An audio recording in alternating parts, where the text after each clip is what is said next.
fuck is going on? You know, all my life, I've been careful to stay in my own corner. Looking out for number one, no complications.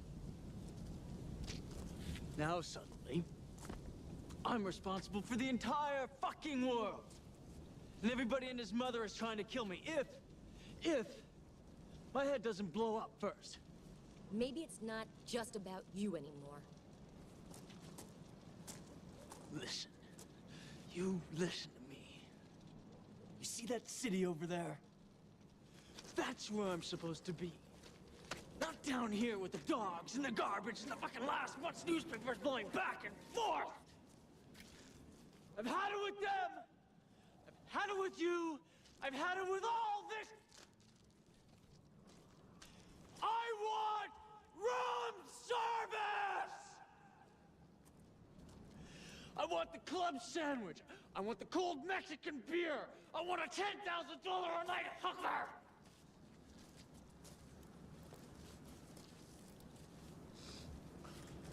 I want my shirts laundered. Like they do at the Imperial Hotel in Tokyo.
Bleh.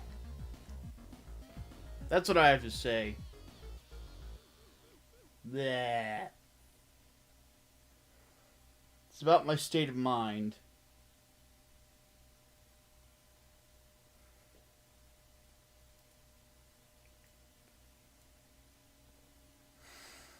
So, I owe everyone an apology. Right out of the gate. My alarm did not go off. I don't know why it didn't go off. I think what probably happened is I was watching a YouTube video to sleep, and I probably forgot to plug it in. So basically what happened is about 20 minutes ago, well, 25 minutes ago, I woke up, I looked outside, and I'm like, it's pitch black, but it's summer. Oh shit. So, yeah. I didn't even look at my phone. I just threw on clothing and got out here.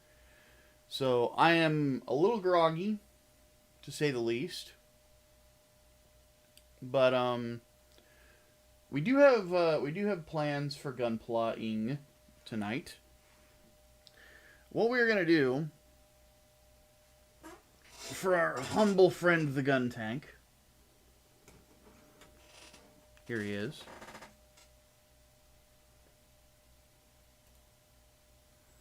What we have planned for our humble friend today is we are going to get his cannons done, and then we're going to go ahead and start on the inner frame of the tank, the lower half of him, basically. So you can see what we've gotten done with him so far. We've got the arms, we've got the torso, we've got the head. You can see the core fighter in there. So the one thing that is going to suck, that I don't even know if we're going to do on stream, or I might have them done off camera, is the treads. Because the treads are going to fucking take forever. Because they have to be built link by link. Sorry. God. Sumimasen. Goodness. Whoa, brain. $10. Holy shit. That'll wake me up. He says, just to say that if you're a smaller gaming franchise, do not delay a game or to make a new release date right in the middle of November. The volume of AAA releases will suffocate your game. I know he's talking about Stalker. And he's right. He is correct. By the way,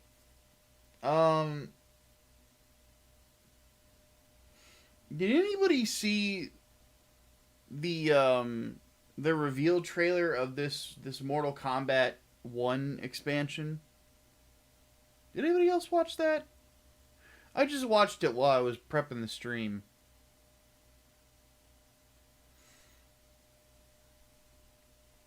Let me pull something up here.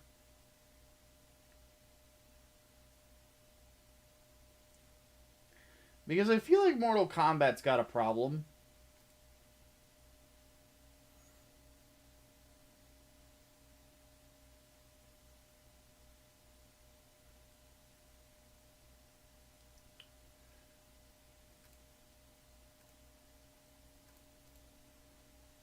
Alright, let me pull this up.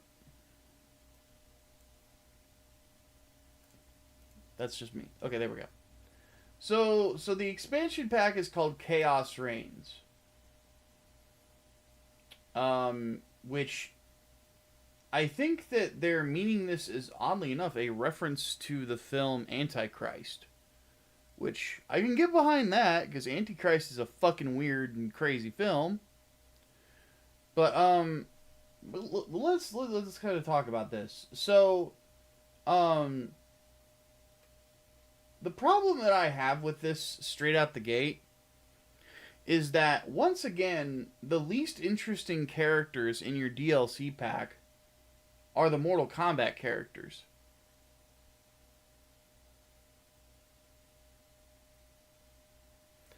Cyrax and Sector, like, first off, you gender flipped them for the sake of gender flipping them. I get it, alternate universe, blah, blah, blah. But, you effectively took them from being the cyborgs that were forced, well, with Cyrax's case, being forced into being a cyborg, and, you know, you effectively take kind of a tragic and fucked up element with them, and they're just Ironheart. Quite literally. They're just Ironheart. Okay, well, now they're a lot less interesting than they used to be. You got Noob Saibot. A lot of people were asking for Noob Saibot. A lot of people weren't pleased that, what's his face? Hey, Columbia, $10. He says, some madman is making a third-party perfect grade 1160 tall geef called the Nilsson Works PG 160 Monument Repair type scale. Still on pre-order, it's way cheaper than a perfect grade. It's a 10 out of 10. I have seen that. It does look interesting. But back on this, so they're bringing in Noob Saibot, and one thing that people actually said is like they were really bummed out that at the end of the story, Sub-Zero did not become Noob Saibot, and of course everybody's pissed off that Sub-Zero is actually Scorpion. Kuai Liang is Scorpion. Like, nobody likes that. Everybody likes Hanzo as Scorpion. Do you want to know why? Because he's a ninja Ghost Rider.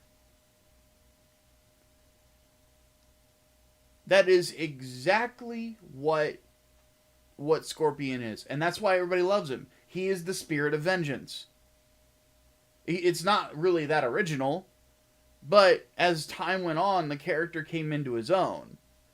And he became very different from Ghost Rider, because he obviously takes like inspiration from him. Excuse me. He obviously takes inspiration from him. Whereas the current Scorpion, you know, this new Kuai Liang, he's just a pyromancer. Now you get some cool moments in the story, but like it's just not the same.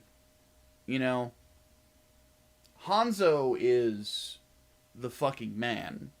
You know, so but either way, so in the trailer they have Noob Saibot fighting against new Scorpion.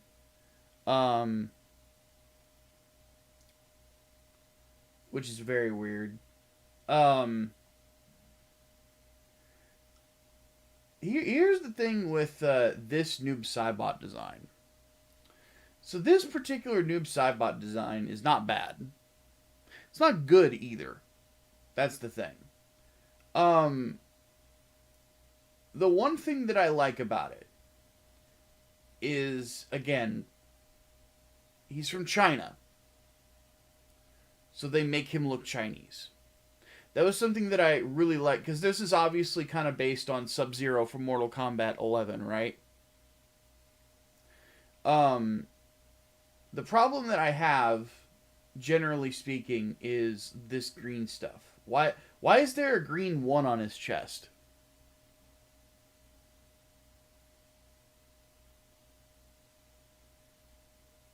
Huh?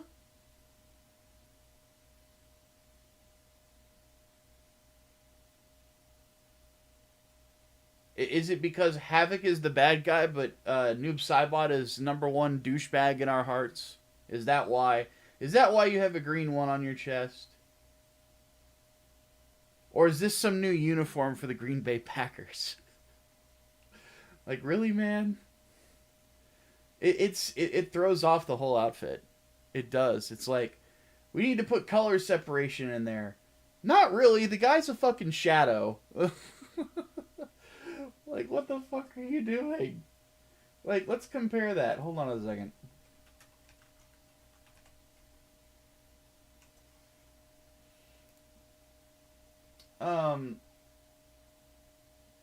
Let me find one of the good Noob Saibot costumes from Mortal Kombat 11.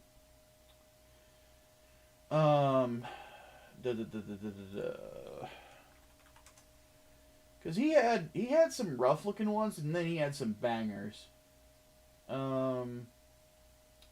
Is there a list of them?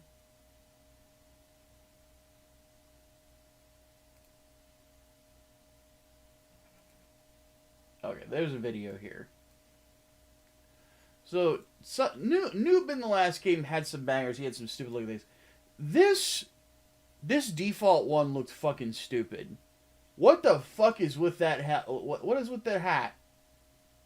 Why are you wearing a floppy hat? What the fuck is wrong with you, Noob Saibot? But then we can start getting into the cool shit. Right? Immediately, like with this first one. Like, these armored helmets looked really cool. That's more like his traditional... I don't get what the horns... Like, his were kind of like hit and miss. This is really dope looking. So is that one. That one's like an earlier one, but the writing on it looks really cool. But you kind of get my drift with like the masks, and then we go to... I want to get to his like costume. That's Saibot. That's okay. So his default looks all right, and then we start getting into other variations of it. And they look tattered. It looks like he's been spending time in hell, which makes sense because he's a Netherrealm wraith, like Scorpion is. So, all in all, he had costume problems here too, but they looked better than this because there's consistency in the color palette. You're not just throwing in bright colors to throw in bright colors. You're making small color variations to add color separation. He's still a shadow. He still looks like a shadow as you're seeing, but there's just little variations. This right here was my favorite costume of his. This one, it's just classic enough, but it still looks like he's wearing Chinese armor underneath it. Noob Saibot was a lot of fun to play in Mortal Kombat 11 too. He was one of the few characters that I really liked about in that fucking game. And there wasn't really a lot to like about it. It's like the jester hat Risotto from JoJo Part 5 wears. You know, it kind of is. But yeah, the problem that I have here is that, like, I love Cyrax. I love Noob Saibot. Noob Saibot's a great villain. Brain for $5 says my question with the changes is what narrative purpose does it serve, and if it's because of the multiverse, then in my eyes it nullifies any justification. I mean, honestly, I don't think that there's gonna be any. I think they just did it just cause alternate universe. It's basically it. The problem is that, and this is the thing. We are at a point in time where gender swapping is at its least popular. It's just the facts. Not trying to be a dick, not making a political point.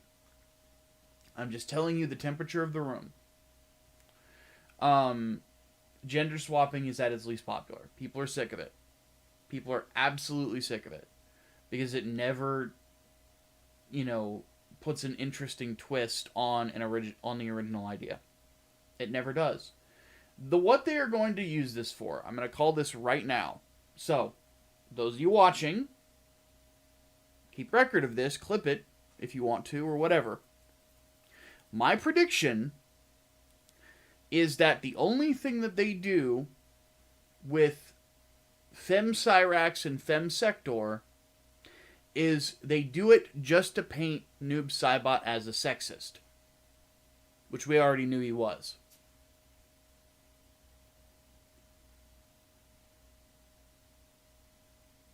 Calling it right now, that's the only dimension it's going to add to all of this. As characters, they're going to be fucking boring. But the big thing is, like, their designs don't even look that good.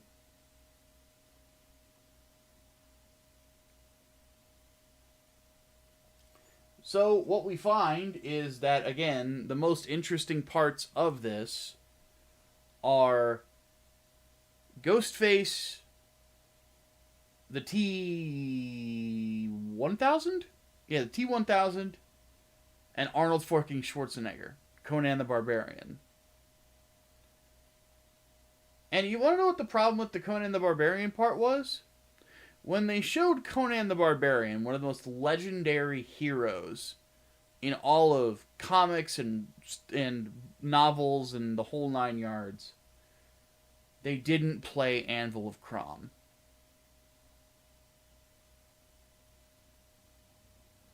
That to me is fucking criminal. They just kind of threw him out there. That's a big get, in my opinion. Conan the fucking Barbarian. And not only Conan the fucking Barbarian, you got the rights to Arnold's likeness. I don't know if he's going to be voiced by him. They didn't say anything about it. But,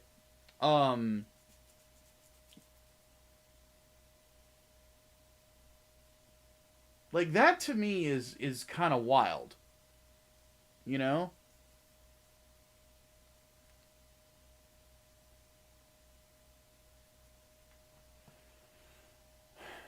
So yeah, Gabe says the guest characters are probably the only thing that got my interest.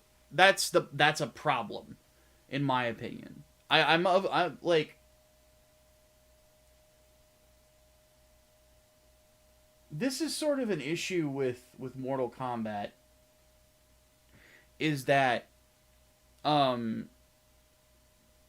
they obviously have them, because they're owned by WB, they obviously have the money to throw around to get guest characters that are fucking nuts.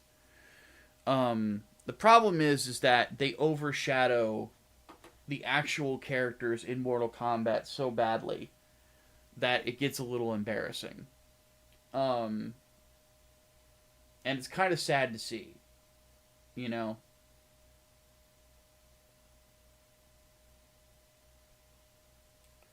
So yeah, I saw this and I'm like, bleh. Bleh. That's what I say.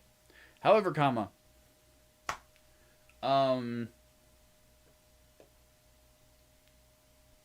the other thing I did is I watched the Gundam Requiem for Vengeance trailer. Before we get started painting, did anybody see that?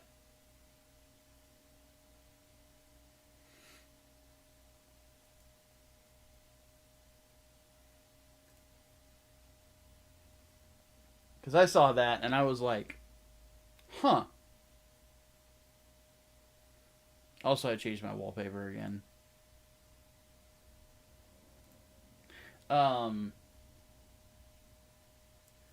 tend to change my wallpaper like once a week. Or maybe even twice a week, depending on it.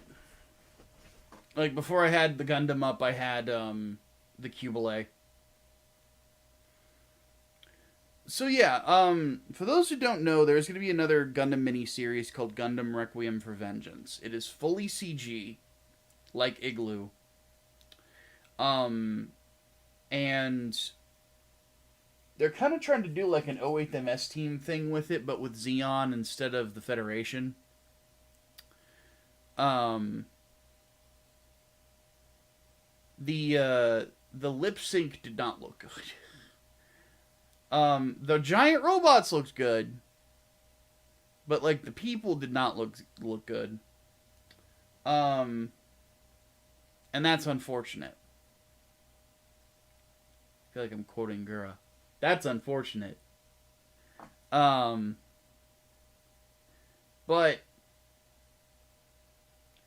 yeah, I saw that and I was like, oh no.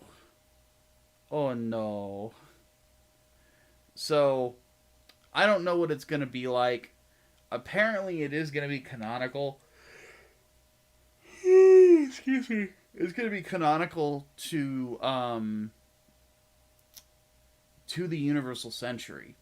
In which I'm like, okay, we have another Gundam that is pure white. Where is it deployed? That's why I'm curious. I'm wondering if it's in Russia. That's my thought.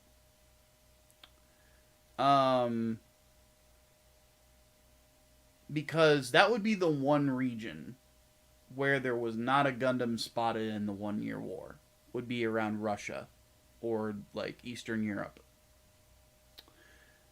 Because, well, not necessarily Eastern Europe, but because Eastern Europe is part of where that's where Operation Odessa was, and there were Gundams spotted there. Obviously, Amuro, and then the Slave Wraith, I think.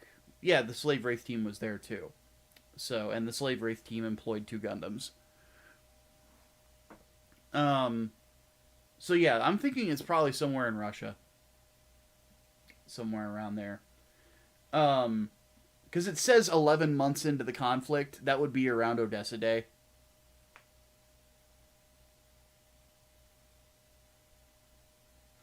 You think the new Gundam is supposed to be the original RX-1? That would be a big retcon, because the original one was destroyed.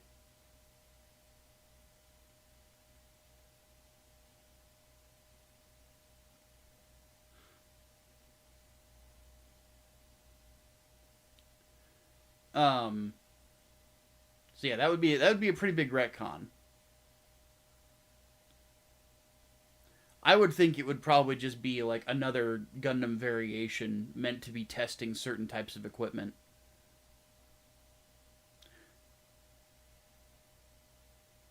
The Gundam looked like the EZ-8 when you first saw it. Now you've seen it, it doesn't look as much like it. Let me find a good image of it.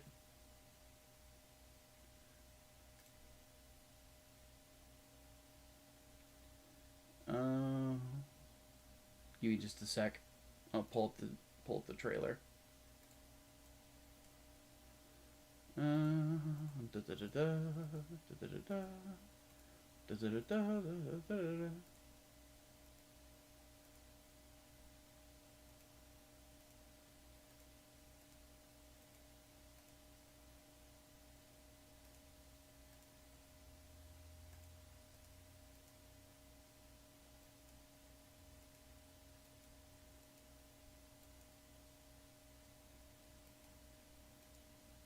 Okay. Trying to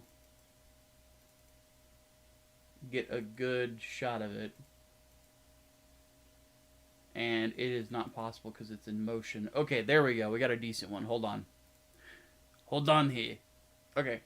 So, this is a look at it.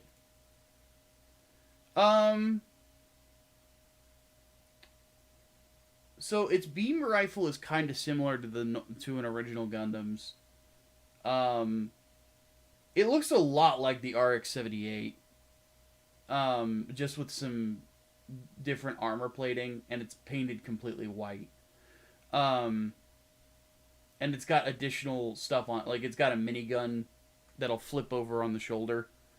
What reminds me of the ground types is this part right here. This shoulder stuff. The more I look at it, though, the less I like it. We'll let the trailer roll.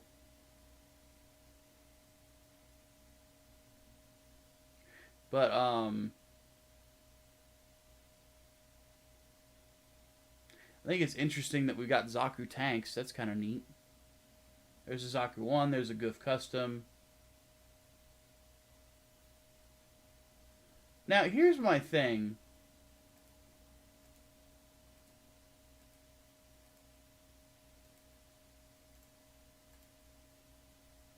It makes me wonder if this isn't actually in the original 1 Year War timeline. That's an early production Guntank. Early production Guntanks don't exist in the normal Universal Century. There's just the Guntank.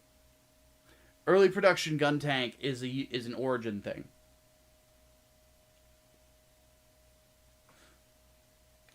Here's the reason that everybody's thinking EZ-8. You want to know why everybody's thinking EZ-8 with this Gundam? I will show you why. Give me 1 second.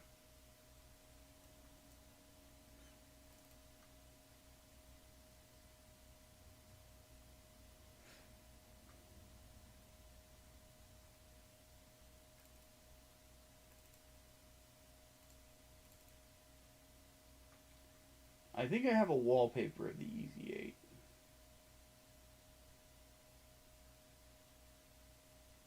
Let me check. I do. I will show you why everybody's thinking EZ8. 2 reasons.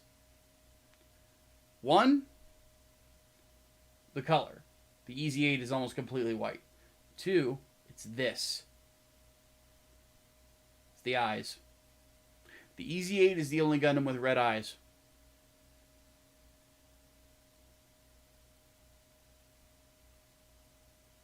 Though the head design is not that different from the EZ8, we get a good shot of it later.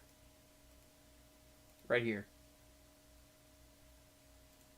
Yeah, it does look a lot like the EZ8. There's some differences, like it's got 4 Vulcan cannons in the head, but it's a rounded off design like the EZ8. Its V-fin, or its chin is kind of similar, it's just not as armored. The big difference is, and of course it has red eyes like the EZ8, but the big difference is that it's got a V-fin, and the EZ8 does not have a V-fin, it just has an antenna. This is where the V-fin used to be.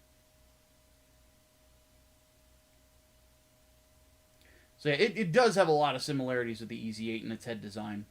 And that's probably intentional. Did it get blasted? Well, yeah, it's missing an eye.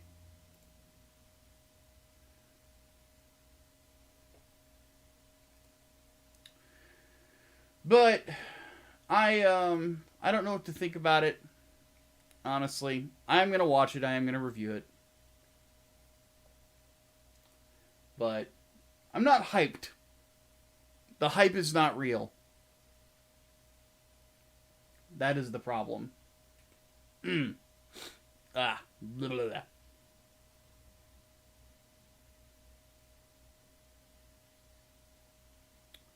So, yeah, not too fond of the mobile suit design in it. Not really. Too blocky for me. Way too separated. It feels like they kind of overthought it. And I'm not a big fan of that.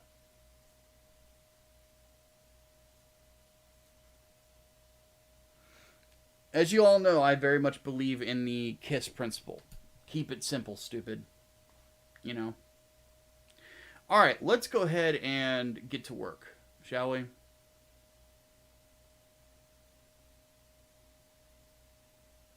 Is there a lore reason to the eyes of the Gundam being different? I mean, they get done different ways. Like, it's just the standard since the Mark II has been that the eyes are green. The Mark II is sort of like where Gundams pull from usually as their base.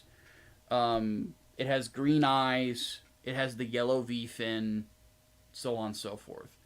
That originated with the Mark II and Zeta Gundam, because Zeta is so fucking popular. You see the patchwork Zaku that the Gundam Universe figures are making? I can't say that I have. Cannot say that I have. Oh, goodness. But, you know, the eyes of a Gundam, like, you know, it kind of can give a different vibe. That would be my thing. I think in this particular case, the reason they took inspiration from the EZ8 is just because the EZ8 looks mean. So, they just was like, yeah, let's make it mean looking. Okay.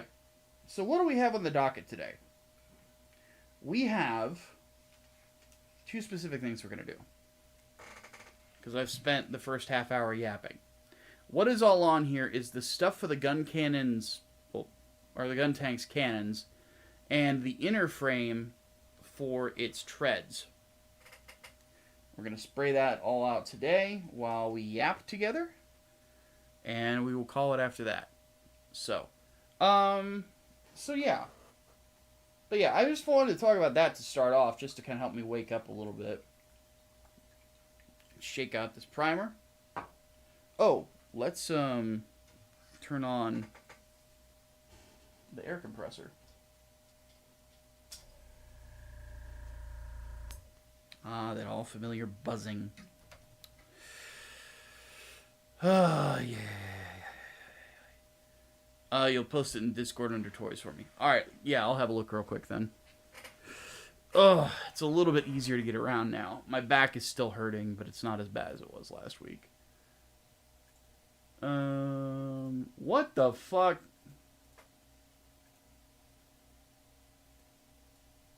What the fuck? What is this? What the hell? What the hell, Bobby?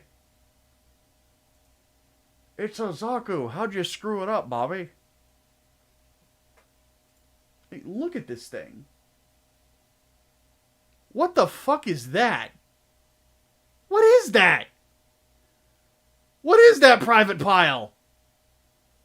Like, what the hell? You gave it chainmail.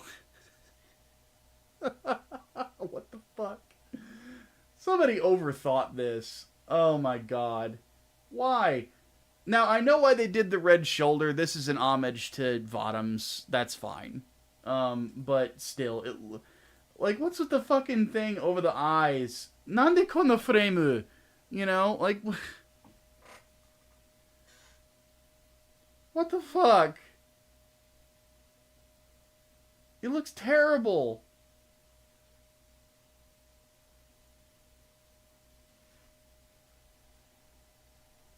They really overthought this. It just looks bad. Oh my god. That is ugly looking.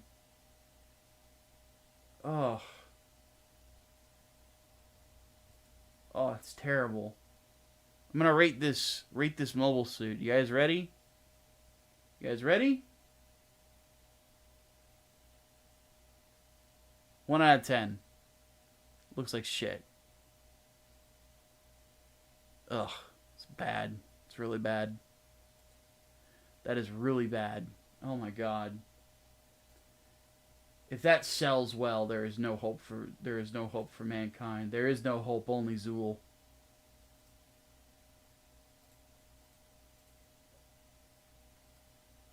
Jesus fuck.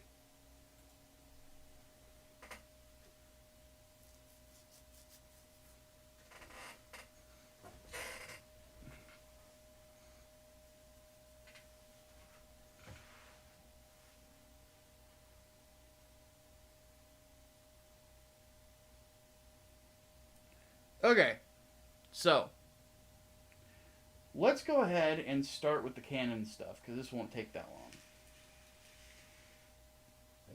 Blah. Well, actually, we need to prime everything.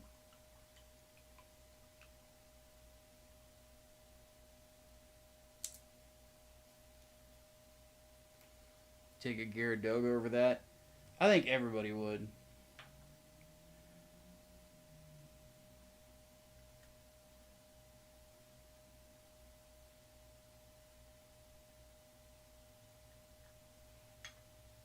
You know what's been shocking the shit out of me? I'm thinking about making a video over this, but let me yap to you guys first, to kind of get my thoughts out there and make sure that they're somewhat consistent. Granted, I'm still waking up, so consistent thinking isn't like as easy as it would usually be. But so here's what I'm thinking. I'm thinking about doing a video about GBO2 and its struggles on Steam.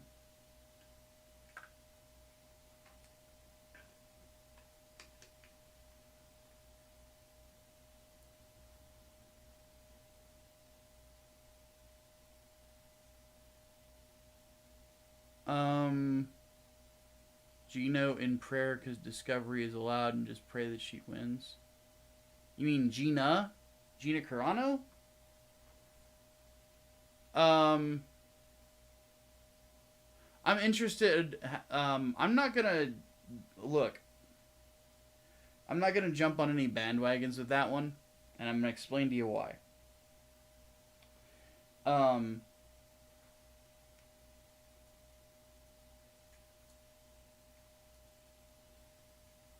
I am of the opinion that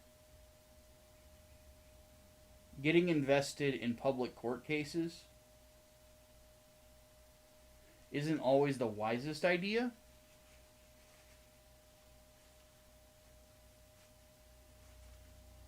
Because we don't know the whole story.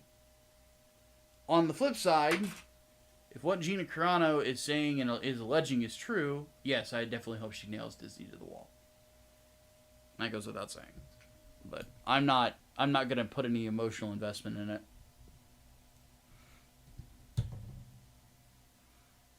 Because again, not a culture warrior. If Disney is guilty of it, then yeah, definitely fuck them. But that's an if. And it's very possible, like, I wouldn't put it past them.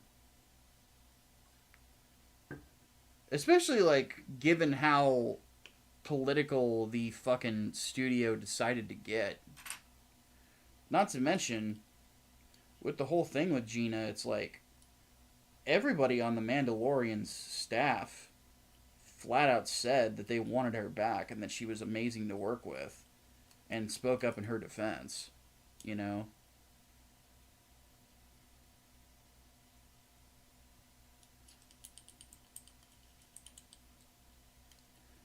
But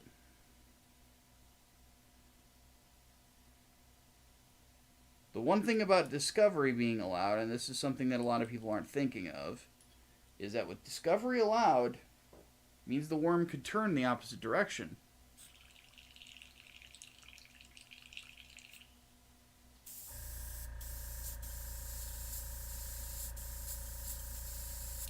Paint's not flowing the way I would like it to. So, I'm not trying to be Debbie Downer, I'm just being honest. You can even talk about how awful Bandai has been at adapting Gundam into video games. That is true. I could definitely talk about it because I really feel like we haven't gotten a Gundam game that really hits the potential of what a Gundam game could be. As of right now, if you want to get the best Gundam video game experience that you can have, you mod Armored Core 6.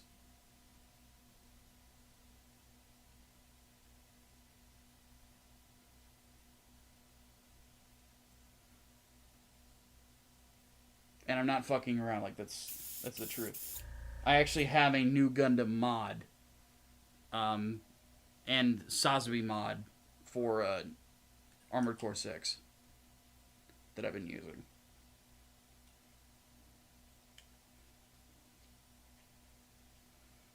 And by the way, it's a great mod, too. Like, it's very well put together. And it is a lot more fun than any Gundam game that I've played in a long time.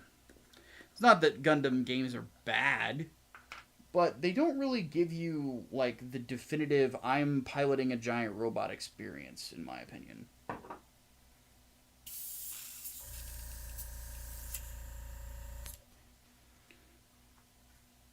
GBO 2 could be a lot of fun when it works.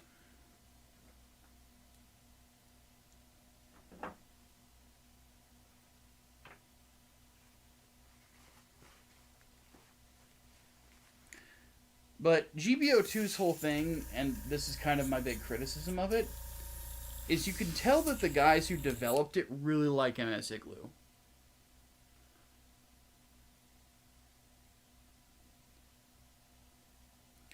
But let me kind of give my thoughts on this.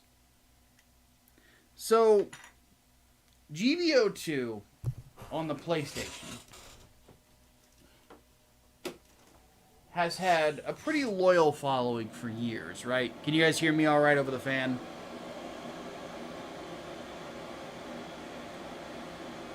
But GBO 2's had a loyal following on the PlayStation for a long ass time.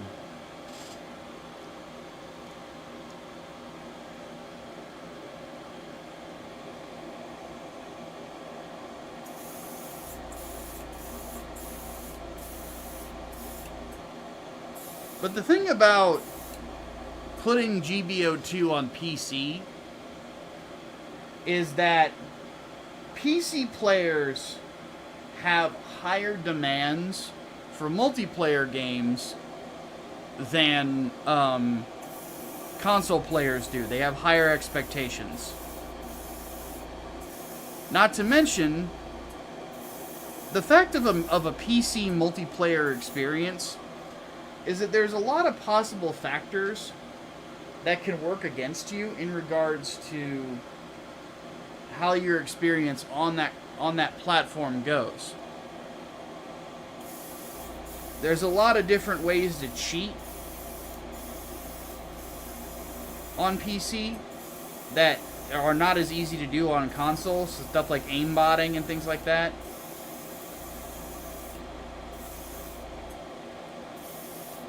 Hex editing, so on and so forth.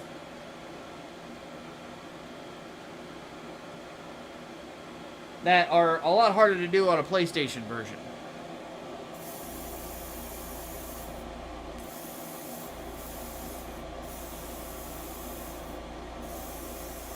And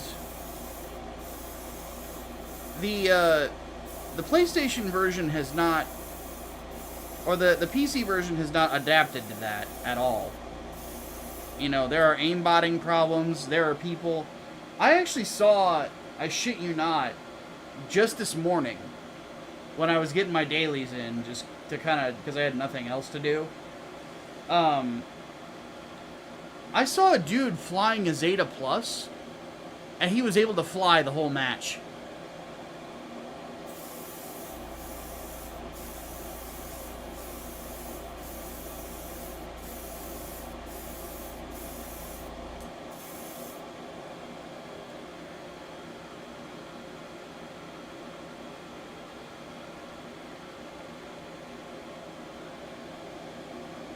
So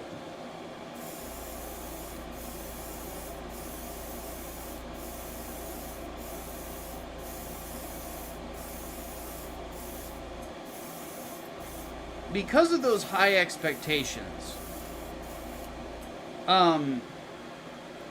there are elements of the game that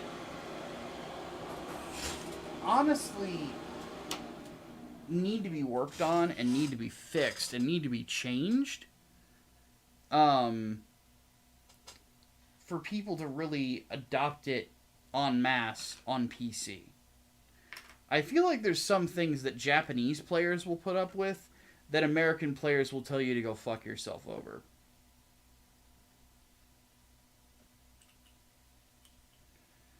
Because one problem that the game has is that it is not server-based.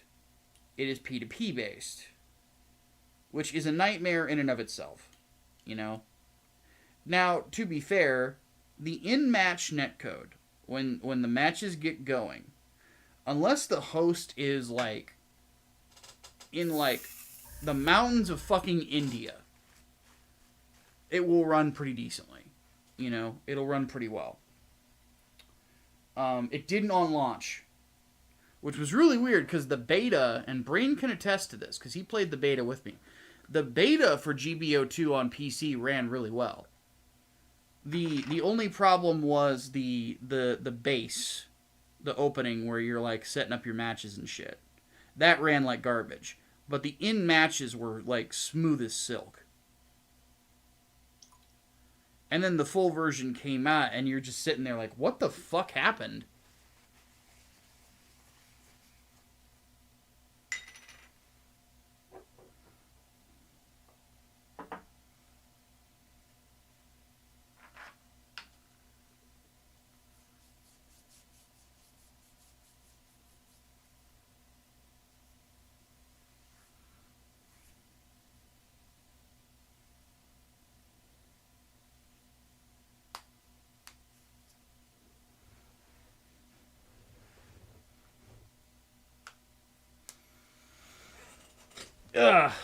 So, what ends up happening is you kind of end up with a video game that is a little doesn't feel it doesn't feel very good to play. But that was what kind of spooked everyone away from it. It's like a lot of people played the beta. The beta was a lot of fun.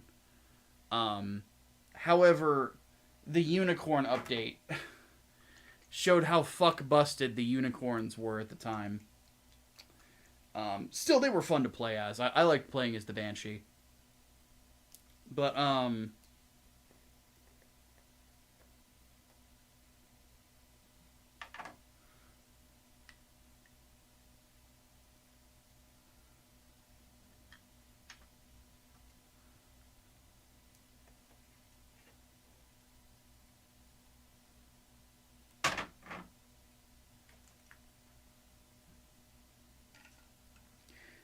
one thing with the disconnects, so I can get my brain back on track, is that because this is a peer-to-peer network connection, if a disconnect happens, it's a coin flip on whether or not the game is actually going to penalize you for it. And there's no way to know exactly how it is coming to the determination of whose fault it is. Sometimes the game will say that the lobby failed, and it's sending you back to the mission select screen.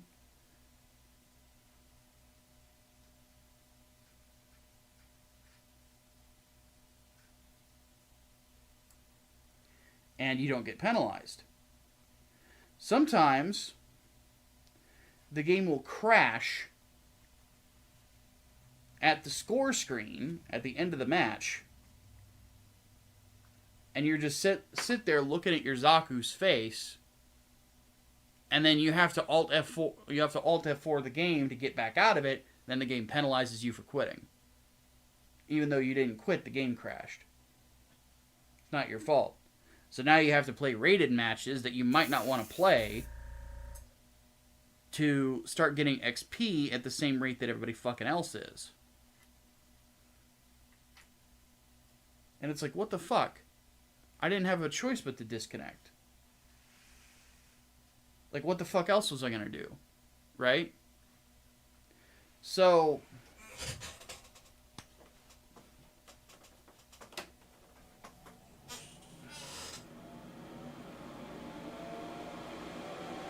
needless to say, it's a bit upsetting.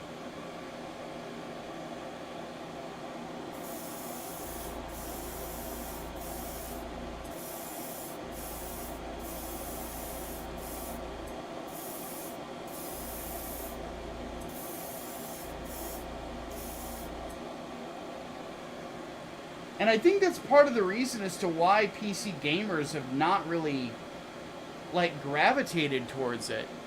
It's like, there's no other games that you're gonna play that have these sort of, like, almost archaic looks at disconnect, you know? And things of that nature.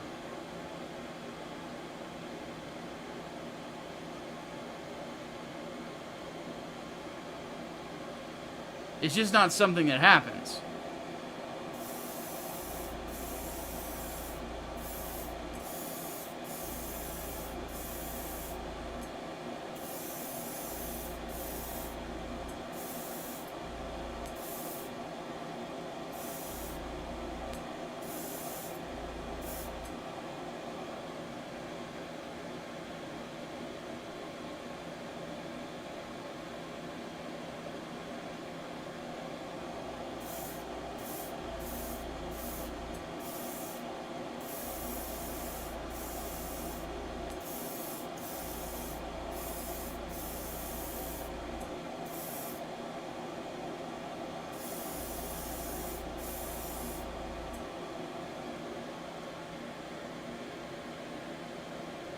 So, I think that would be an interesting video to do.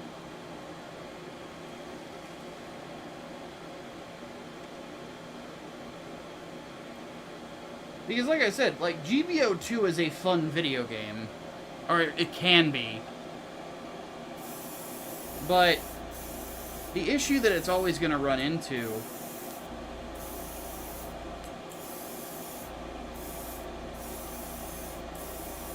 well, first off, I wouldn't even call it a good, like, Gundam simulator.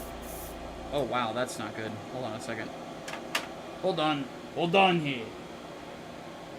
Give me the detonator. The what? The detonator. Can't have that.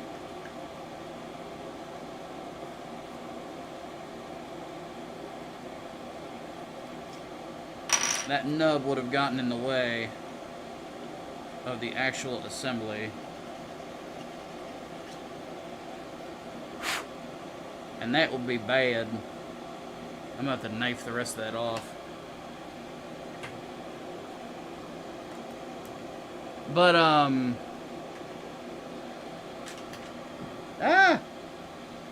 Had a brush fall.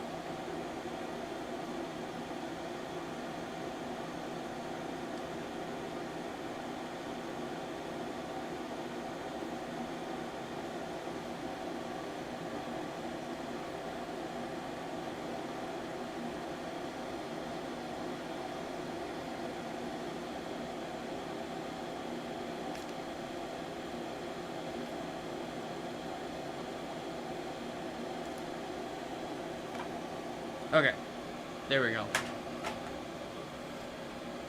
What glass file is that again? It is a razor. Let me turn on the light here.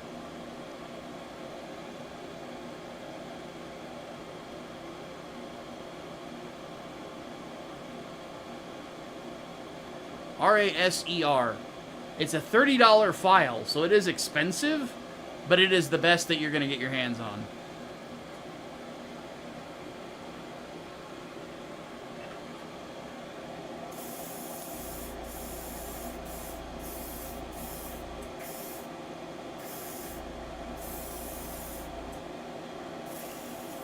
And oddly enough, I have two of them.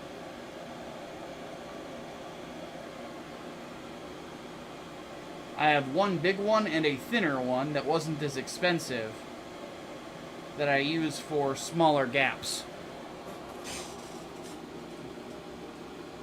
There we go. Did I get bit by a bug? I might have.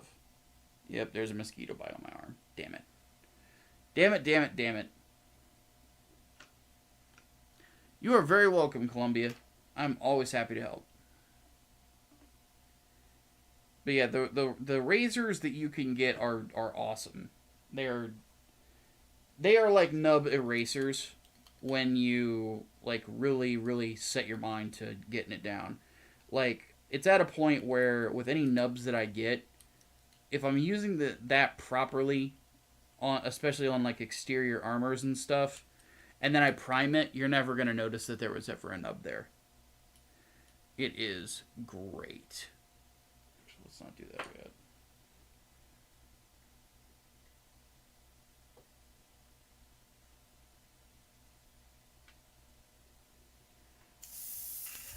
But the reason I'm thinking about doing that particular video is, you know, Shirt Dude is working on the next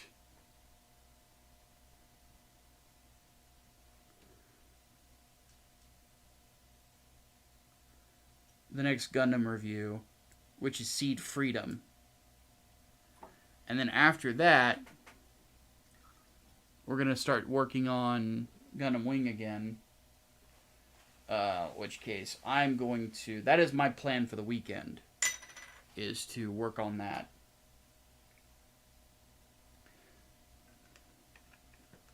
Because I have been doing other stuff all week.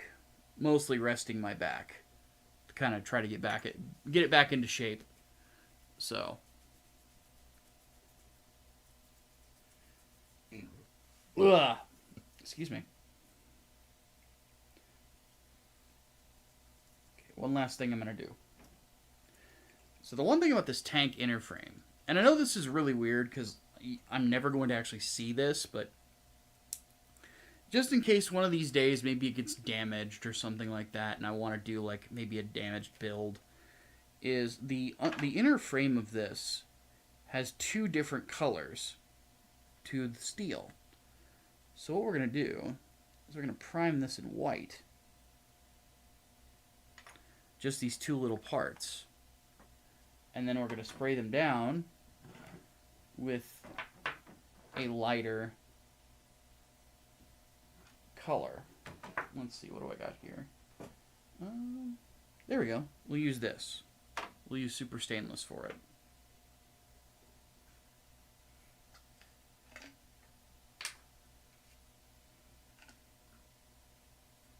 I do need to at some point. Probably the next YouTube payment I get, which will be next month. Oh,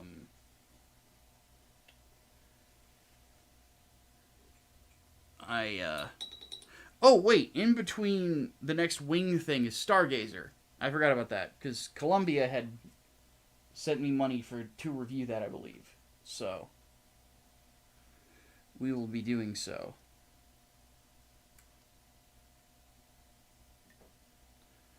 Which, by the way, Stargazer was pretty good. I was surprised by it. Not as good as it could have been. I have my gripes, but it was good. I'm not going to go into detail because I want to save that for the review. But overall, it was enjoyable. And I was not expecting it to be. I mean, granted, even though everybody tells me it's great.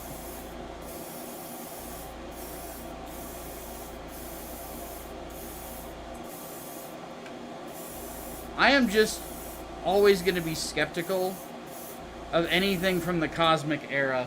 It's just my nature at this point.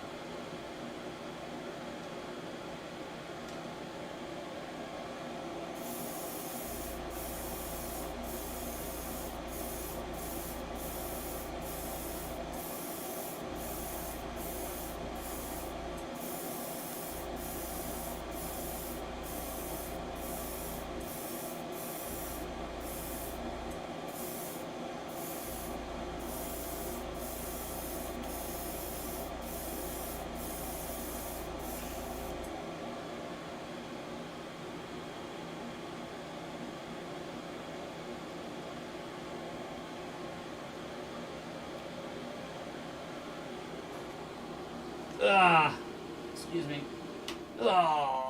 Okay.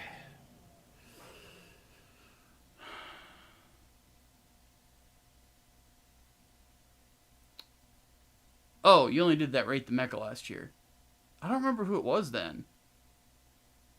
What is your opinion on the Haze code?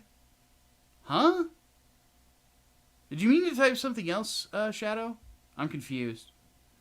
Granted, I'm still tired, so that might be the problem too.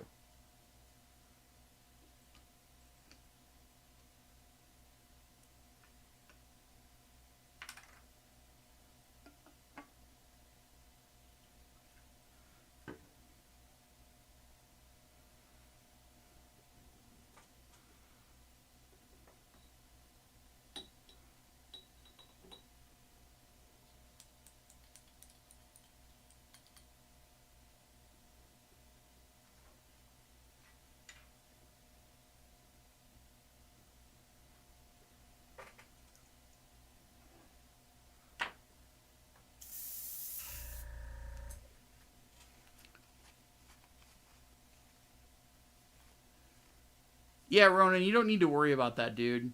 Like, I'm happy to review it. The only thing I ask is when the review comes out, obviously, you know, sit back and enjoy it, and then share it around if you like it. That's all I ask. That will make up the difference, trust me. I have a feeling the Seed Freedom review is going to get a decent amount of views. Because my videos, like, bashing on Seed, they do pretty well. Well, for a channel the size of my own, you know. Generally speaking, and this is a YouTube thing, what YouTube considers to be good performance on a video, not an uploaded video, not a live stream. An uploaded video, what they consider to be a good performance is that you're getting 10% of your subscriber base to watch that video. As long as you're getting 10% of your subscriber base to watch your videos, you are golden. They are happy with you. They actually say this.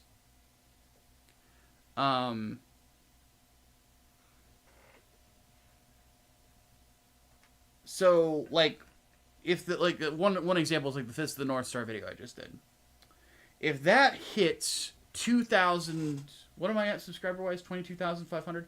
So that's hit. If that hits 2,200 views, then YouTube considers that a good performance. So that's good performance. My seed videos tend to get like 10 to 17,000 views, which is like stupendous in YouTube's eyes. And then of course my 1 year war videos are like, they're like, somebody is probably over the moon about that. Okay, let's go ahead and do the guns first, and then we'll do the inner frame of the tank.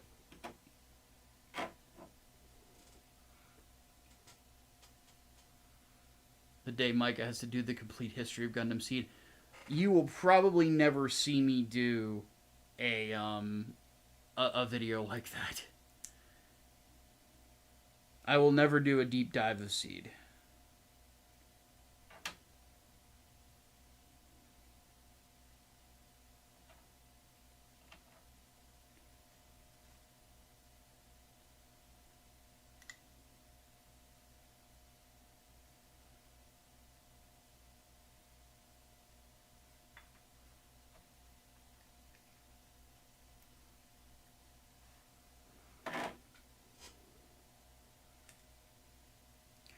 But the next deep dives are going to be, after we get done with Wing, we're going back to the Universal Century.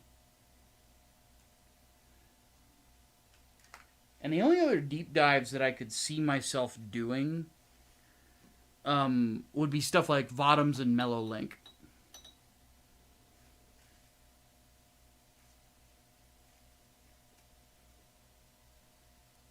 And those would be way in the future. I still haven't watched Mellow Link yet, and I need to finish Votoms.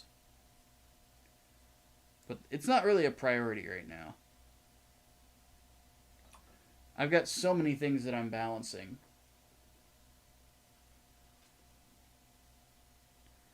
Because right now, I've got my own comic book campaign, which, by the way, is in danger of failing.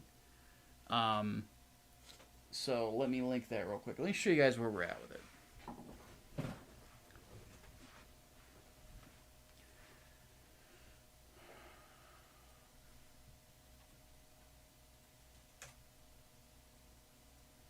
So here's where we're at with it.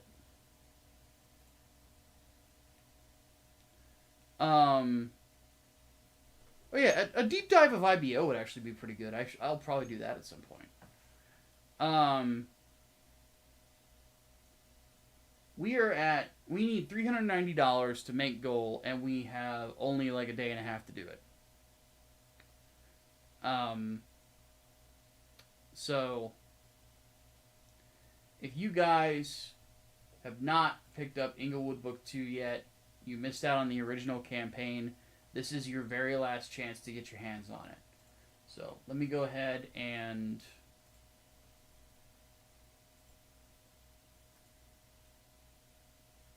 I'm going to go ahead and post the link in the chat here. Why is it not letting me pin this? There we go. And then maybe tomorrow I'll do another stream to try to see if we can get it funded. Because in reality, we only need like 10 backers or so.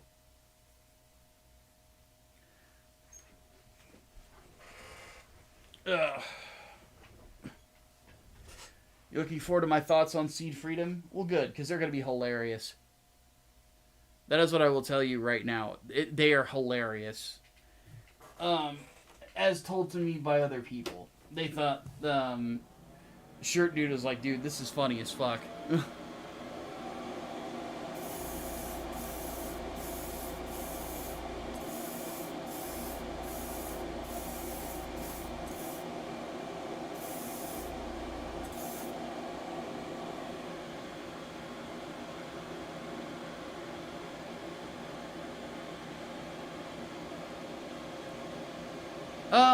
Midday stream or something like that, yeah.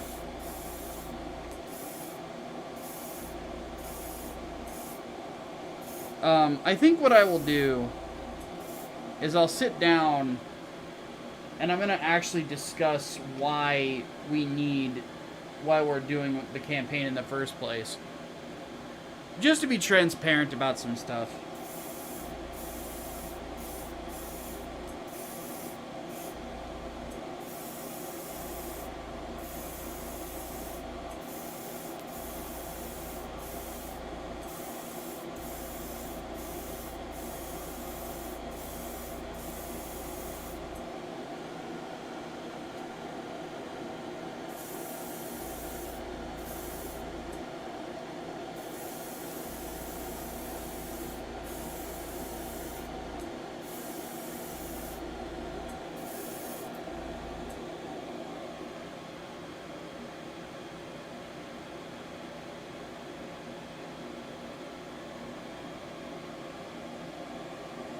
Hey, Rocket, what is up, dude?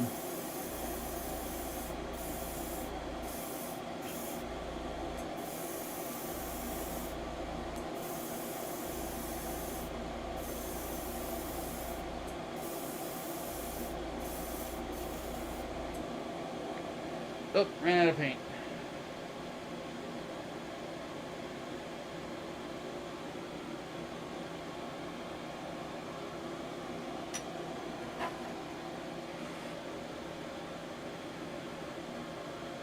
Just post it in Pirate Software server, we'll see if it does anything. Well, I appreciate that, dude.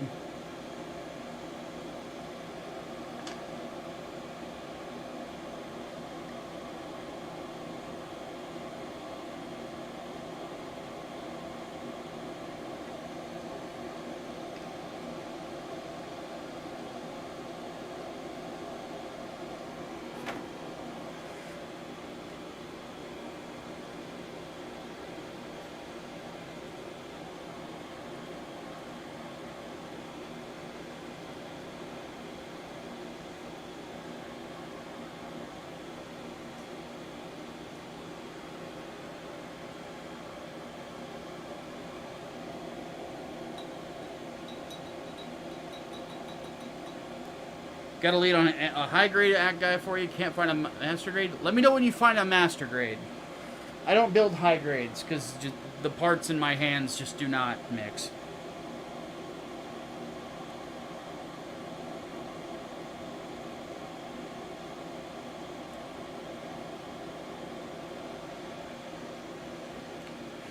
Because I've been trying to find a master grade act guy, and I have had no luck whatsoever.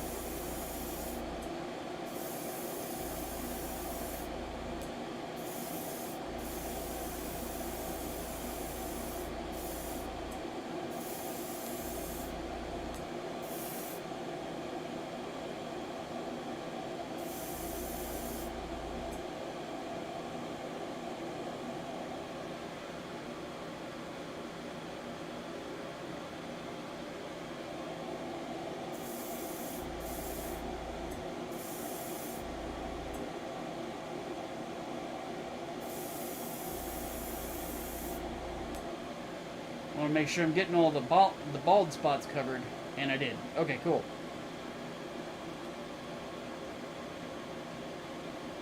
Oh, it sucks, brain. Alright, dude, we will catch you later.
Okay.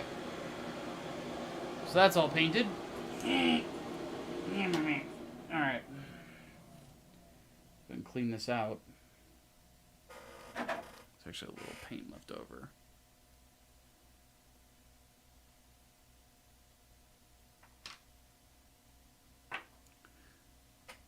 Another 10 from Columbia. Thank you very much, dude. Hopefully the audio for those is coming through. Maybe controversial, heretical, downright wrong, but I think Seed is only the second worst Gundam, because Age exists. What's worse about Age is that nobody remembers it or cares to even mention it. Interesting. See, I have not seen Age yet. So, I'm actually kind of interested in seeing how that's going to turn out. I'm told that Flit Atsuno becomes, like, the most glorious space racist ever. And that it's entertaining on that alone.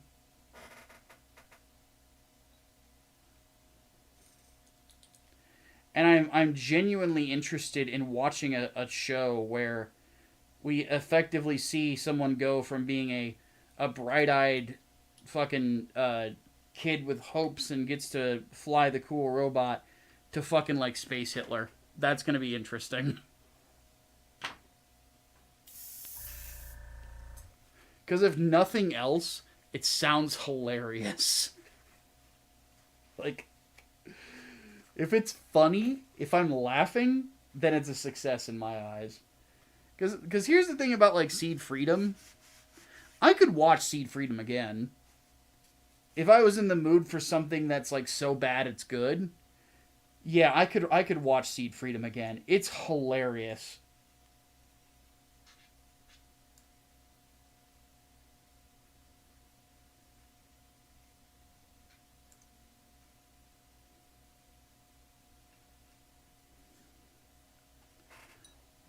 Oh, fuck. That reminds me. Sure Dude's not in here, is he?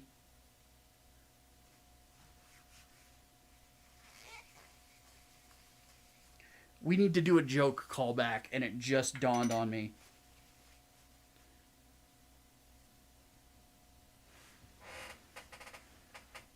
Hold on a second. I gotta message him this. Okay. Hold on. Where is he in my messages?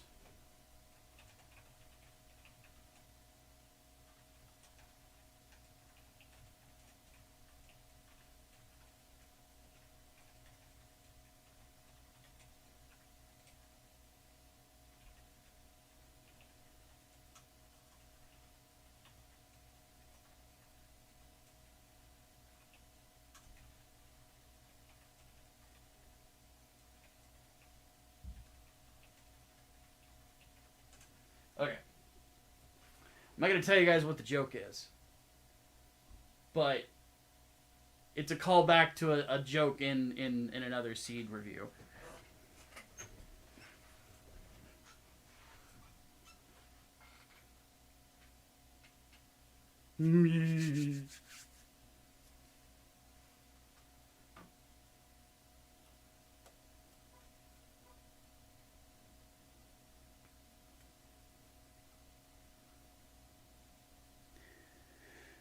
Am I evil? Yes, I am. Am I evil? I am, man. Yes, I am. And I farted. My bad. A little gassy when I wake up. It's not my fault.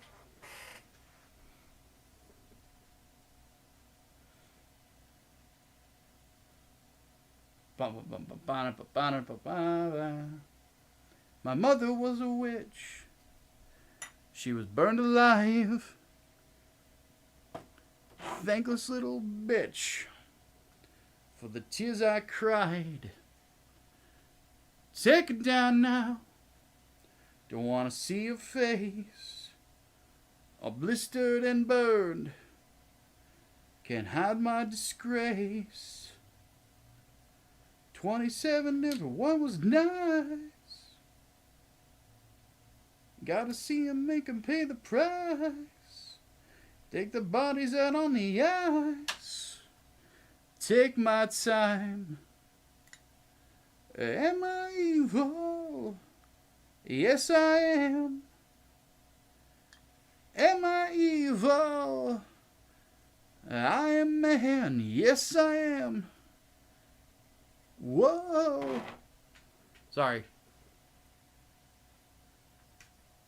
Like one of my favorite songs ever.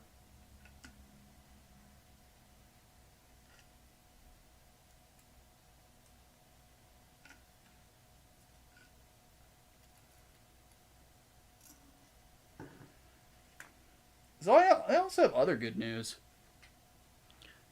Like, I'm actually pretty stoked about this, because, like, I got a few job prospects. Hopefully one of them pans out.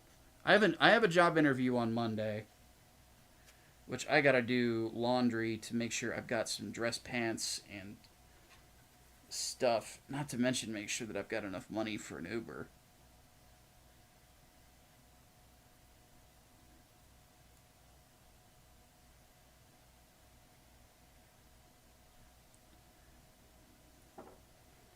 Fuck. Now that I think about it, I might not be able to take that job because of the distance. I'll have to think about that over the weekend. But I've got some other stuff that I've applied to that I'm going to follow up on.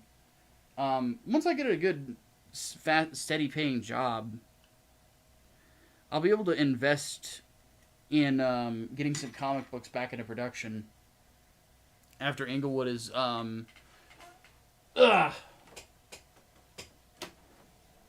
After Englewood's completely fulfilled.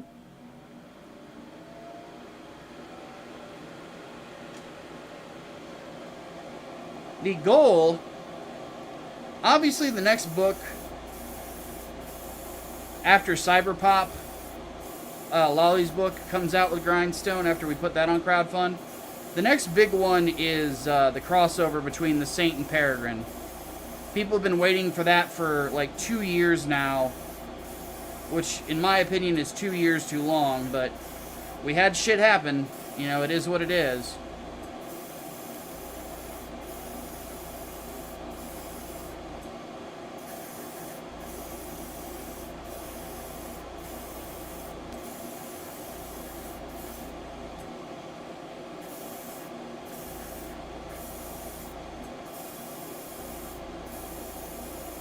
But the St. Peregrine book is like, it's ready to go. Like, we've got both covers done. We've got, so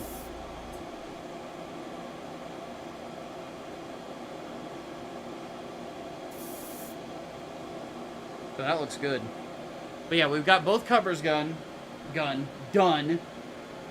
We also have, 5 pages already complete. Pencils and colors. They didn't need to be colored, but I went ahead and paid for them.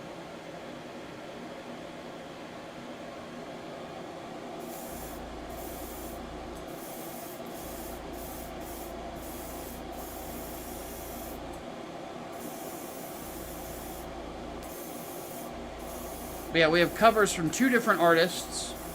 One from the Peregrine artist, Doug Franchen, and then one from my artist, Raphael, who does my Englewood stuff.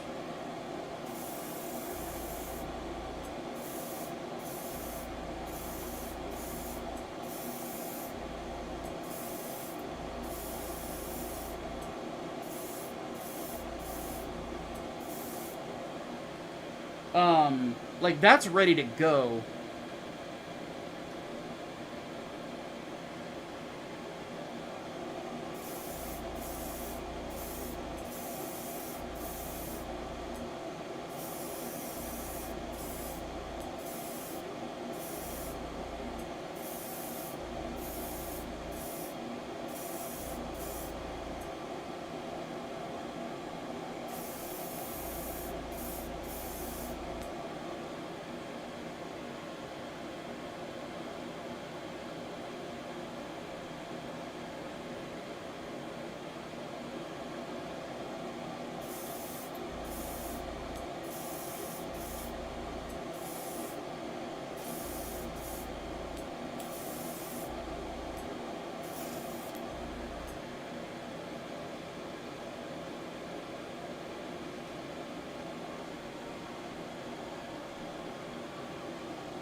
Okay.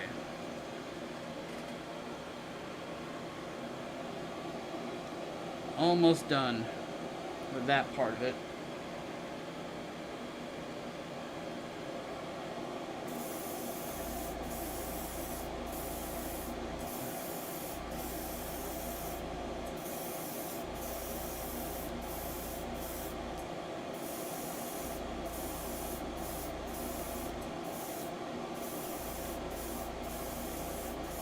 Sure we're getting all sides.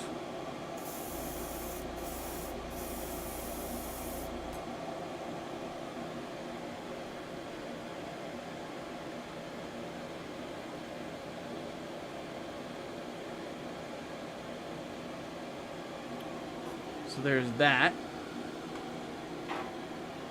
We have 2 more pieces to paint. Yeah, people have been waiting for that crossover forever.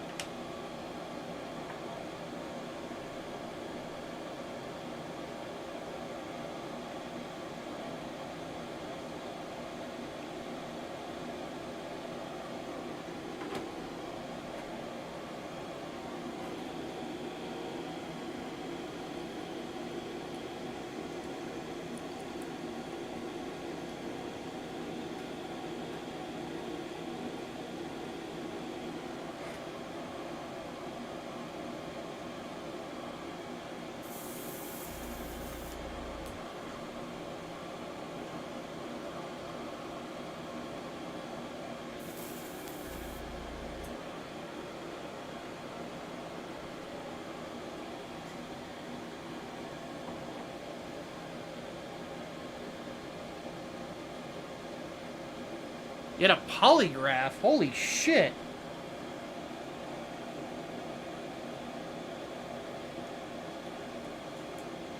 Columbia, what kind of job are you getting? Is it with MI6?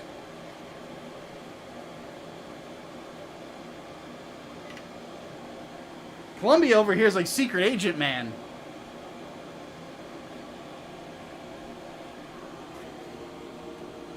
Just keep in mind, they're going to give you a number and take away your name. Music reference that nobody in here is going to get.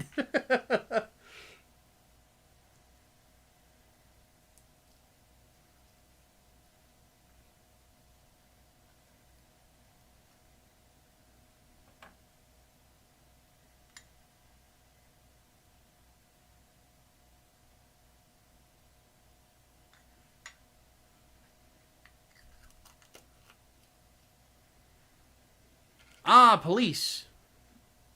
Good luck, dude. The world needs more good cops. We do not have enough.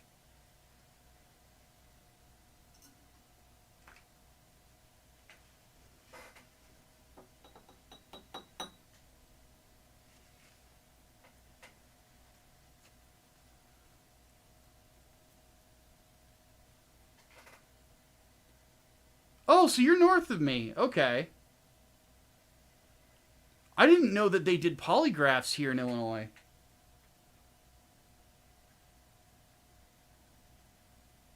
That's interesting.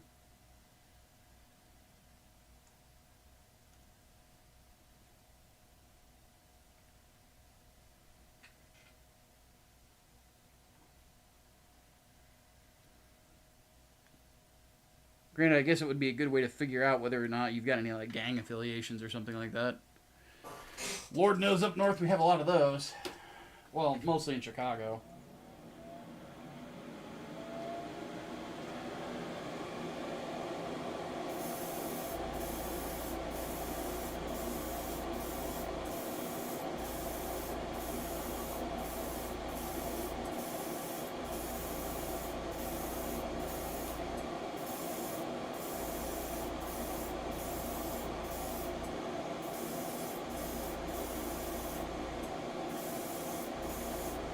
That looks good.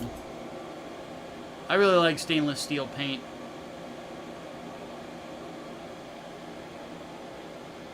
With a white base, it just shines really well.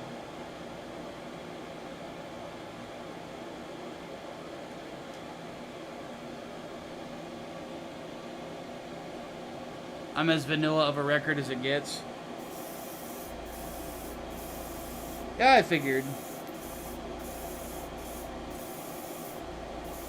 Granted, that sort of thing would come up in a background check if you'd been, like, convicted of anything.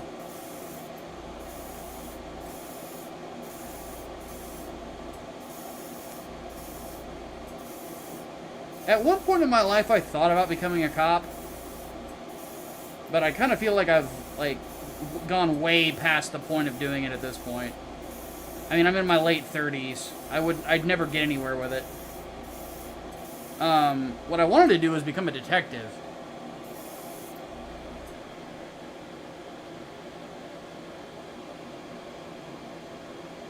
I wanted to get into criminal psychological profiling.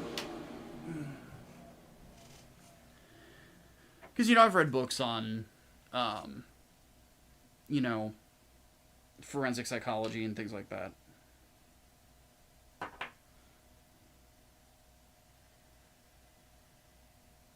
I'm one of those weirdos that watched The Silence of the Lambs and thought that was a cool job.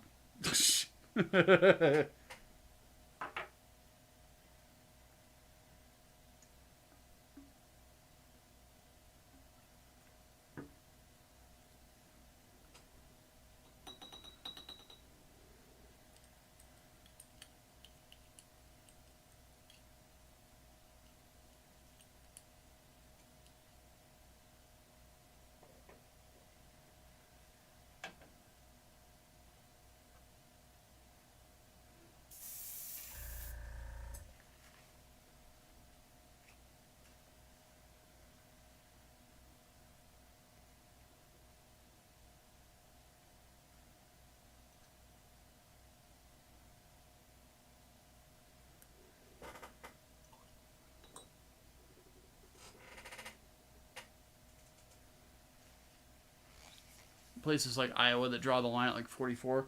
My problem is just that I've got injuries at this point that would really hamper me from being able to do it. My knee is kind of jacked up. Now my back. So, that sadly cannot happen. Most I'm going to get is a security guard. Which is not a bad job for anybody who considers it. Just as a heads up. I really liked that job. I tried to get back into it, but the state kind of fucked me over on some shit, so I'm like, well, I guess I'm not doing that, assholes.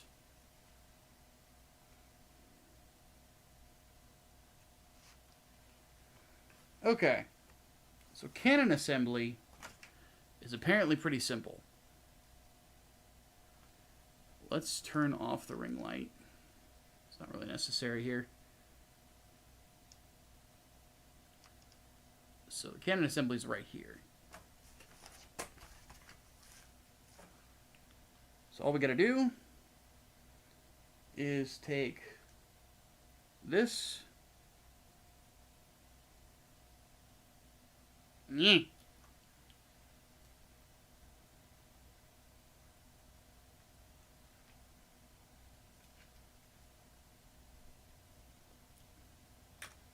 So we got those.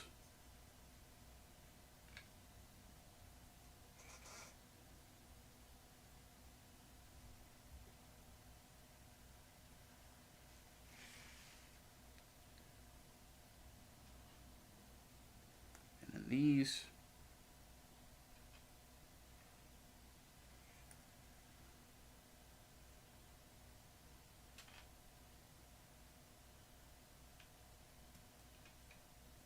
And then these.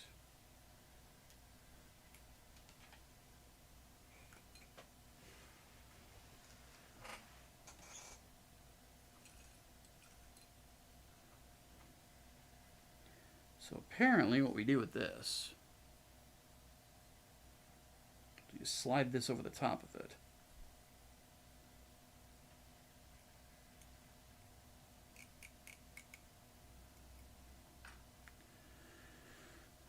And then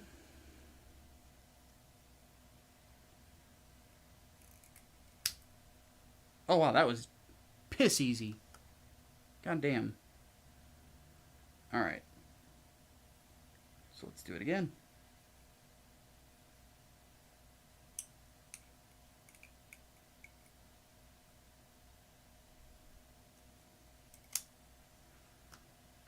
Bing, bang, boom, right?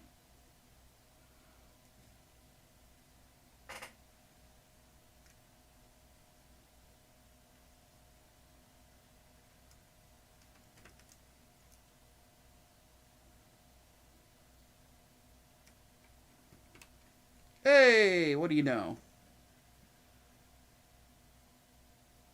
Look at that.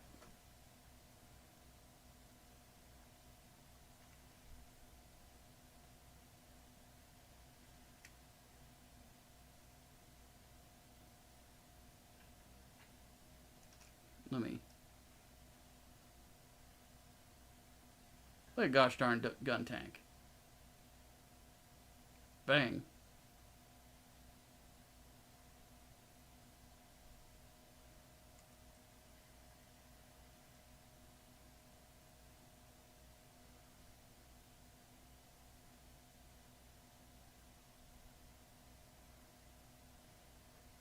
Overall, this is coming together pretty well.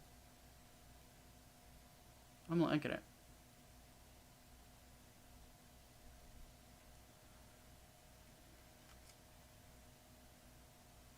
Let's set him over here.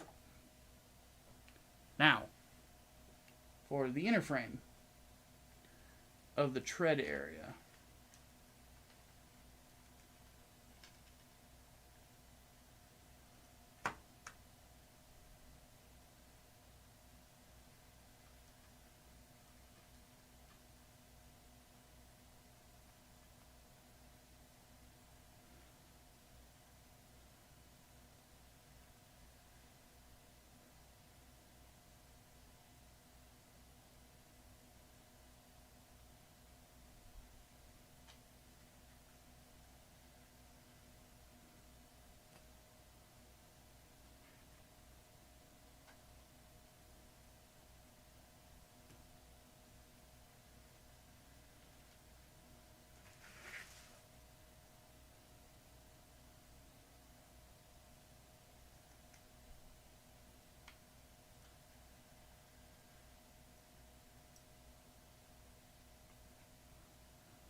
So, we got all these metal parts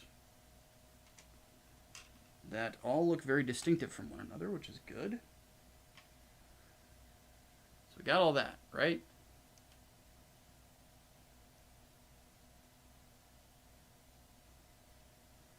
Yeah, Ronan, if you haven't bought a comic book yet, just do that.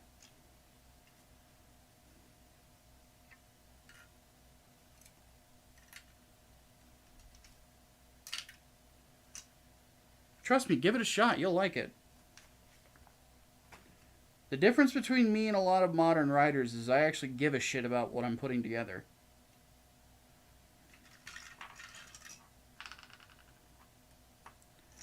And you'll be getting that book sometime in late August, early September. Is when those start going out.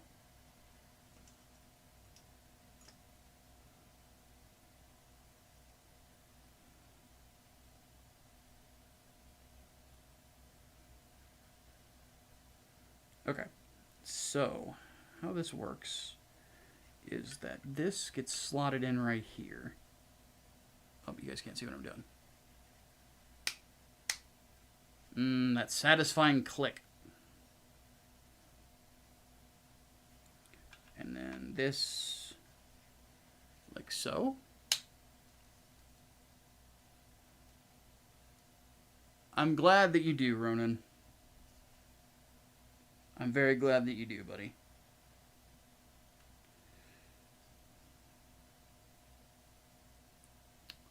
Yeah, I love that stainless steel look.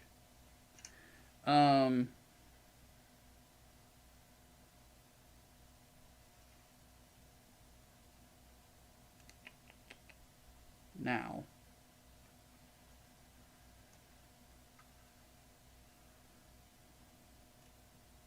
this right here is the top part.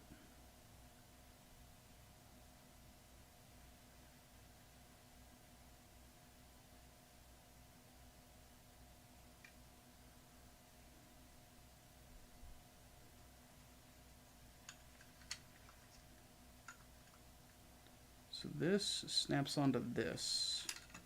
I'm actually going to pull it off real quick.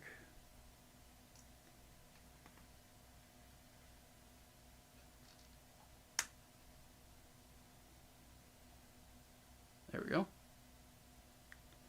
And then this little scared the shit out of me. Thought it went flying.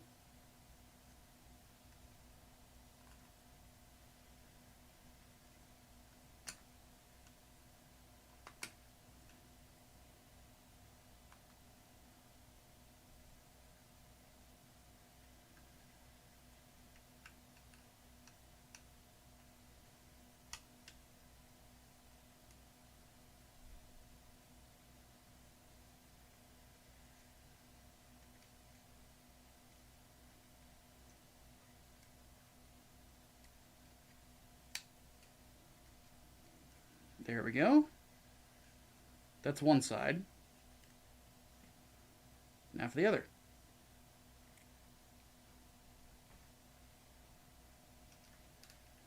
My big-ass gorilla hands are getting in the way. There we go.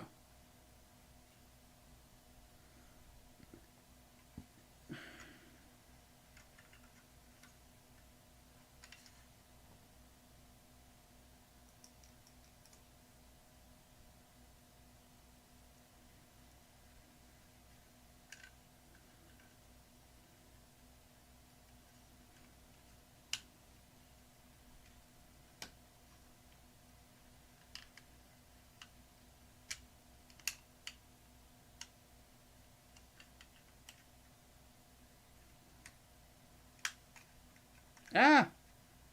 God damn it. God damn it!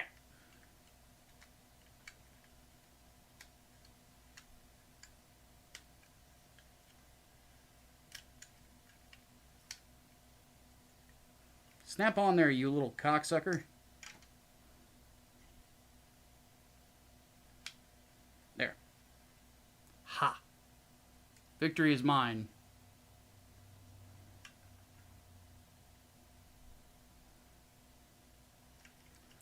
Now, slot rod A into slot B. That's what she said.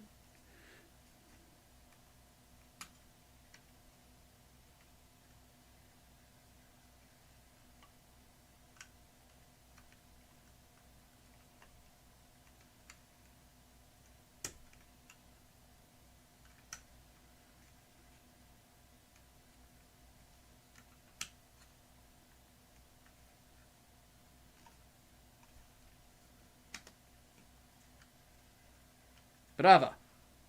Beautiful. Now we just have to put the bottom parts on the inner frame. And then we're done for today.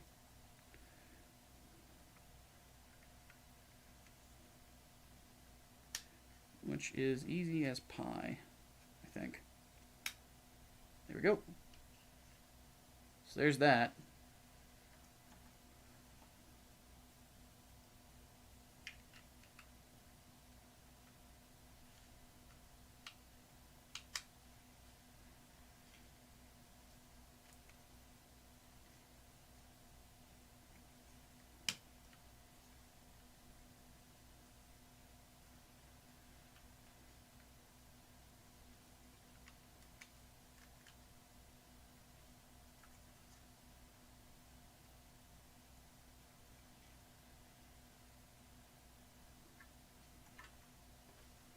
There it is. The inner frame of the treads.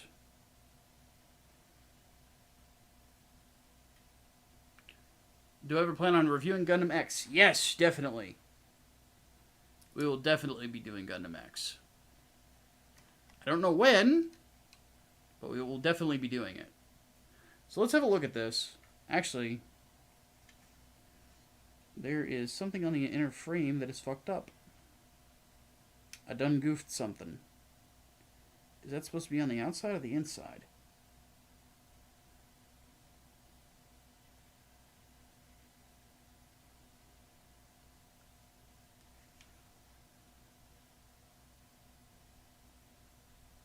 It's supposed to be on the outside. Okay. Easy fix. Easy fix. Not a big deal.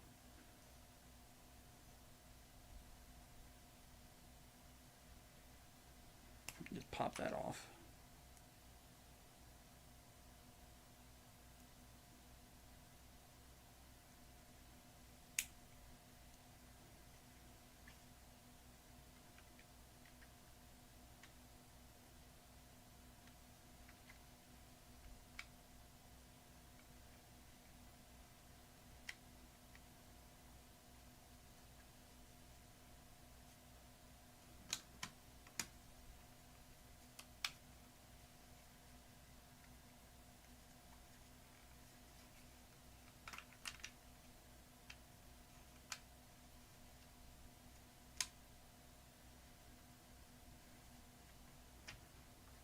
Okay, there we go.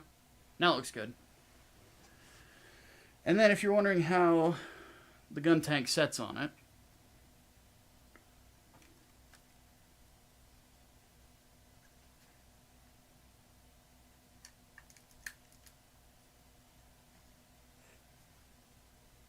he's almost done.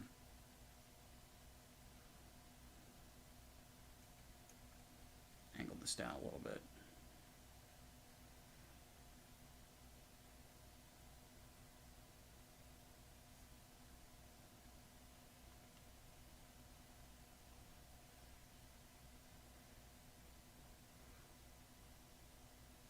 So the last thing to do is the armor plating of the inner frame here. And then after that, the treads. The treads are going to be a fucking nightmare. So. Alright, tomorrow.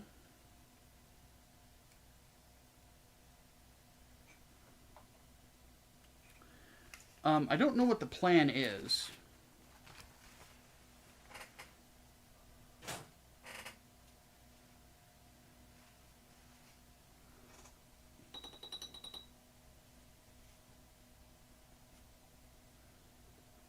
But we're going to do something.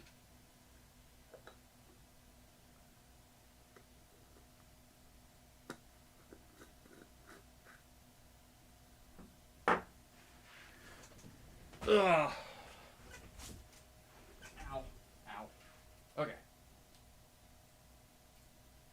Ah. There we go. Whew. All right. Get a better look at our friend here.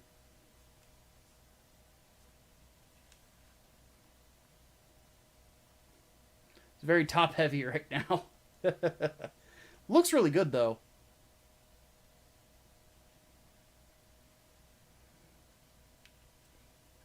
It's pretty accurate to the classic Guntank.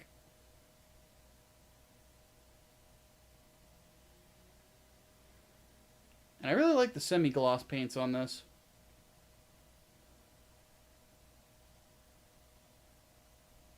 Does Kickstarter take PayPal? That is a good question. Let me have a look.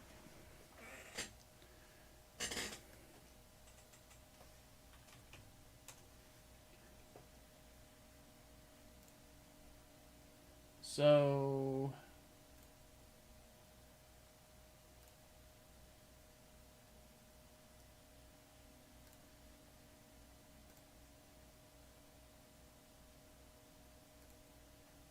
Okay, I cannot check that way. Hold on.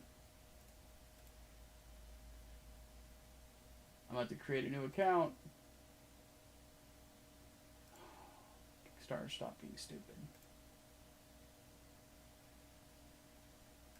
Oh, I've looked. Okay, hold on. I want to say that it does.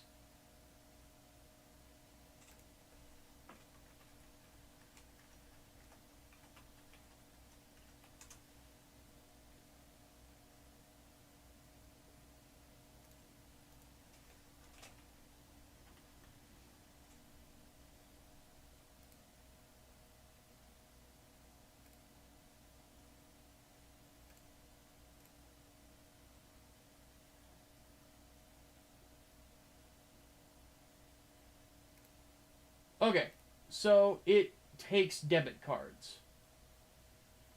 It does not give like Google Pay or anything like that as an option. So if you have a debit card, that's what you want to use. Which is unfortunate, and that's another. I'm gonna say this right now. I'm never using Kickstarter again. Because on Indiegogo you can use Google Pay, and with Google Pay you can use PayPal as an option. So yeah, I am never using that again.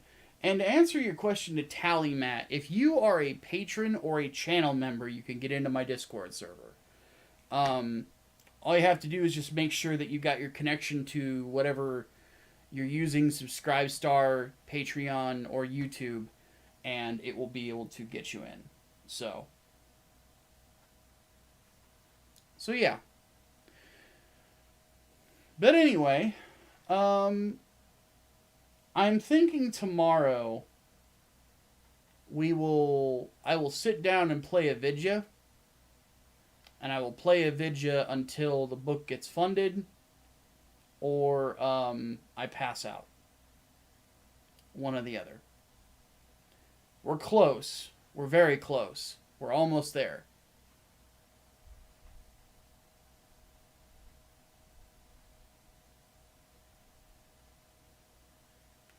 So if we get there, it takes off it helps. We'll just put it that way. So, I'm going to go ahead and take off. What Vidya? Probably something comic book oriented. I haven't decided yet.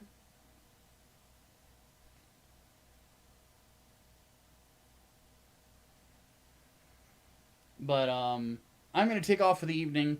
I do apologize again for the stream being as late as it was. Everybody remember, not too late to back the comic. If you want, of course, you can always pick up a copy for somebody that you know, as well. So, link is the pinned comment, and it's also in the description. So, on that note, I'm going to go ahead and take off, guys, because I have got some cleaning to do, got laundry to do, and stuff around the house. So, like, I'm literally wearing dirty clothes right now. It's kind of bad. So, I will catch you guys later. I'll see you tomorrow.